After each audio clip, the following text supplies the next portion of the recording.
তুমি গাছটা রোপণ করবে, গাছটাও বড় হবে, তুমিও বড় হবে, গাছটাও বড় হবে, তুমিও বড় হবে। তখন দেখবে তোমার যেরকম বন্ধু আছে, গাছটাও তোমার মতন বন্ধু হবে। আমি আরেকটি জিনিস মনে করি যে শুধু বাচ্চাদেরকে পড়ালেই হবে না, শুধু ক্লাসরুমে আসবে, ক্লাসরুমে পড়বে, আবার বাসায় চলে যাবে। আমি মনে করি তাদেরকে আমাদের কালচার, এই যে আমরা এখানে এত সুন্দর কালচারাল শো দেখলাম, আমরা শুধু এই কয়েকজনের মধ্যে না রাখি সীমাবদ্ধ। আমরা সরকার থেকে উদ্যোগ নেওয়ার চেষ্টা করছি। আমরা যদি শিক্ষকদের সহযোগিতা পাই, নিশ্চয়ই আমরা সেটি সকল বাচ্চার কাছে পৌঁছে দিতে পারবো। কারণ একটি জাতি শুধু যদি শিক্ষা থাকে, তাহলে কিন্তু আমার মনে হয় না জাতি হিসাবে তারা শক্ত বুনিয়াদের উপরে গড়ে উঠতে পারবে। শিক্ষার সাথে সাথে যদি কালচার না থাকে, একটি জাতির নিজস্ব, যা শত হাজার বছর ধরে গড়ে ওঠে, কালচার বা ঐতিহ্য গড়ে ওঠে, এই বিষয়গুলো আমাদের বাচ্চাদেরকে জানাতে হবে, এই বিষয়গুলো তাদেরকে আমাদের ভেতরে দিতে হবে। অবশ্যই খেলাধুলাটা অবশ্যই থাকতে হবে। আমি মাঝে মাঝে যোগ করে বলি যে বাচ্চাদেরকে দেখবেন, বিভিন্ন সময় আমার সাথে যখন বাচ্চাদের দেখা হয়, আমি তাদেরকে পড়ালেখার কথা হয়তো বলি, কিন্তু বেশি করে আমি বলি তাদেরকে খেলাধুলা করতে। কারণটা হচ্ছে, এটার পিছনে একটি কারণ আছে, ডিটেল আমি অতভাবে বলতে পারবো না, যতটুকু আমি বুঝি।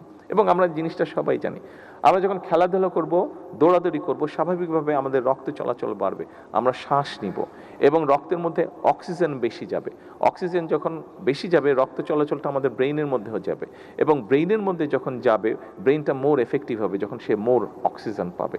সেই জন্য আমি বলি যে বাচ্চারা তত শার্প হবে। খেয়াল করে দেখবেন, অধিকাংশ ক্ষেত্রে বাচ্চারা তখন বেশি শার্প হয় যখন বাচ্চারা বিভিন্ন অ্যাক্টিভিটিসে তারা পার্টিসিপেট করে। কাজে আমাদের বাচ্চাদেরকে যদি শার্প করতে হয়, তাদেরকে অবশ্যই খেলাধুলা, কালচার, এইসব ইভেন্টে তাদেরকে আরও বেশি পার্টিসিপেট করাতে হবে।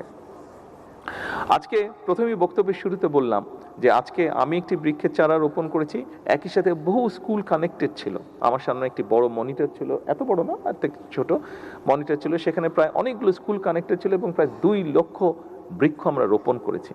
আজকে বন্ধুরা, ছোট বন্ধুরা, তোমরা যারা আজকে এখানে উপস্থিত আছো, তোমাদেরকে এবং তোমাদের যে সকল বন্ধুরা আসতে পারে নাই, তোমাদের সহপাঠীরা যারা আসতে পারে নাই, সকলের কাছে আমার একটা মেসেজ পৌঁছে দিতে হবে। কে কে পারবে মেসেজটা পৌঁছে দিতে? হ্যাঁ, thank you very much, thank you very much. মেসেজটা কি? আচ্ছা ঠিক আছে, এখন মেসেজটা শুনতে হবে। Thank you, thank you, thank you. আচ্ছা ঠিক আছে, তোমরা পারবে উপরে যারা আছো? আচ্ছা, থ্যাংক ইউ সো মাচ। আচ্ছা, ভেরি গুড। মেসেজটা হচ্ছে, এখন থেকে যখন বর্ষা আসবে, আব্বু আম্মুকে বলে রাখবে, টিচারকে বলে রাখবে যে যখন বর্ষার সিজন আসবে, প্রত্যেক বর্ষার সিজনে যতদিন পর্যন্ত তুমি বড় না হচ্ছ, তোমার বয়স যতদিন পর্যন্ত 20 বছর না হচ্ছে, প্রত্যেক বছর একটা করে গাছ লাগাতে হবে। পারবে? হ্যাঁ,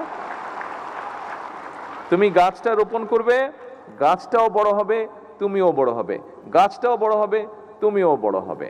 তখন দেখবে তোমার যেরকম বন্ধু আছে, গাছটাও তোমার মতন বন্ধু হবে। যখন অন্য বন্ধুরা তোমার সাথে আসবে, গাছতলায় বসে গল্প করতে পারবে, গাছতলায় বসে বই পড়তে পারবে, গাছতলায় বসে তোমরা বিভিন্ন অনুষ্ঠানের প্রিপারেশন নিতে পারবে। এই যে গান করলে, এখানে নাচ করলে, কবিতা আবৃত্তি করলে, এরকম অনেক ইভেন্ট তোমরা গাছতলায় বসে করতে পারবে। কাজেই, এবং শুধু তাই নয়, যখন গরম পড়বে তখন গাছের বাতাসে কিন্তু দেখবে খুব শান্তি লাগবে, খুব আরাম লাগবে।